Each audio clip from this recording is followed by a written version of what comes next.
C'est 10-10, c'est quoi? Eh bien, ni plus ni moins qu'un Tetris. Vous connaissez tous Tetris, mais un Tetris un peu particulier, puisque si les règles demeurent les mêmes, en l'occurrence emboîter les unes dans les autres des formes dans une grille de 10 sur 10, et réussir à former des lignes ou des colonnes pour les faire disparaître et libérer de nouveau de la place, ici les formes en question ne tombent pas du ciel comme dans le Tetris original. Non, 10-10 vous propose en bas de votre écran des séries de 3 formes que vous pouvez placer où vous voulez sur la grille, vous êtes totalement libre. Sauf que si vous pensez que du coup le jeu devient beaucoup trop facile, détrompez-vous, vous allez vite vous apercevoir que la grille se remplit rapidement et que finalement on a plus vite fait de perdre dans 10-10 que dans Tetris. Charge à vous de tenir le plus longtemps possible, il n'y a rien à gagner si ce n'est d'atteindre le score le plus élevé possible et de pouvoir le comparer à celui de vos amis.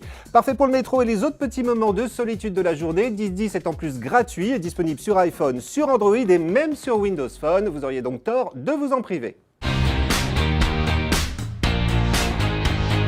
Un peu d'action maintenant, de la même façon que 10-10 recycle avec brio Tetris, ici c'est Lara Croft qui revisite aussi un classique du genre, le fameux Temple Run.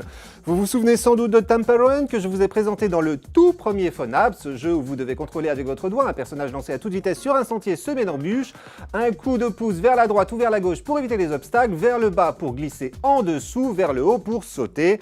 Et bien c'est reparti pour un tour avec Lara Croft que l'on ne présente plus, sauf que notre héroïne, elle, dispose en plus d'un véritable arsenal destiné à la protéger de ses ennemis et puis bien sûr à les abattre, et même récolter au passage quelques bonus, coffres de pièces, vies supplémentaires, etc.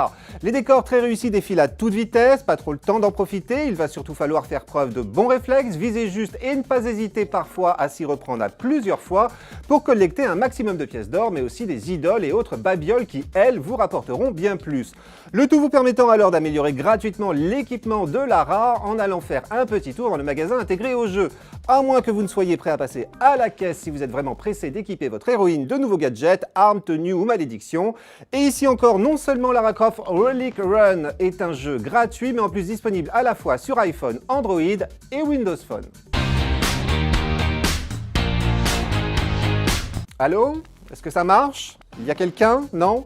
Non, ce n'est pas moi qui vous pose ces questions, mais Taylor, le seul rescapé a priori du crash du Varia, un vaisseau spatial de transport, qui faisait route vers Tau Ceti. Le pauvre se trouve à des années-lumière de vous, mais on ne sait pas trop comment, a réussi à vous contacter, et il vous demande de l'aide avec Lifeline. Ne vous attendez pas à des graphismes époustouflants dignes d'une superproduction. Non, ce jeu se veut volontairement minimaliste, juste des messages que vous recevez sur votre smartphone et votre smartwatch pour peu que vous en ayez une. Un jeu qui se joue tout au long de la journée, lorsque vous en avez le temps et surtout lorsque Taylor a besoin de vous. Charge à vous de répondre à ces messages, sachant que vous avez le choix à chaque fois entre 2 réponses seulement.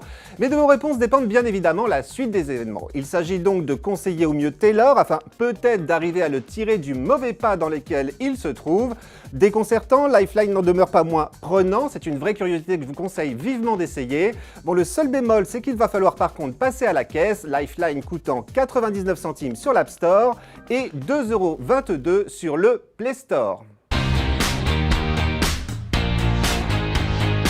On ne l'attendait pas de sitôt, c'est donc une très bonne surprise pour tous les fans des 2 précédents épisodes, The Room est de retour.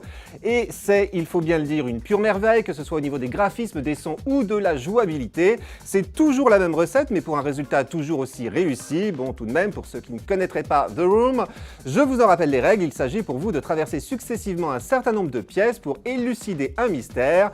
Mais pour passer d'une pièce à une autre, vous devez à chaque fois résoudre des énigmes très graphiques, puisque vous devez inspecter tous les meubles et décors se trouvant autour de vous afin de trouver les mécanismes secrets qu'ils renferment, dénicher des indices et des objets et surtout faire fonctionner vos neurones pour trouver comment vous servir de tout cela afin de pouvoir poursuivre cette passionnante aventure.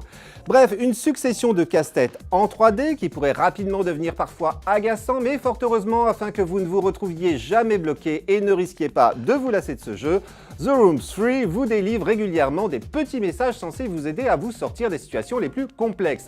À essayer et adopter de toute urgence, The Room 3 n'est par contre pour le moment disponible que sur iPhone et coûte tout de même la bagatelle de 4,99 €. Et voilà, c'est tout pour cette semaine, mais on se retrouve bien sûr mercredi.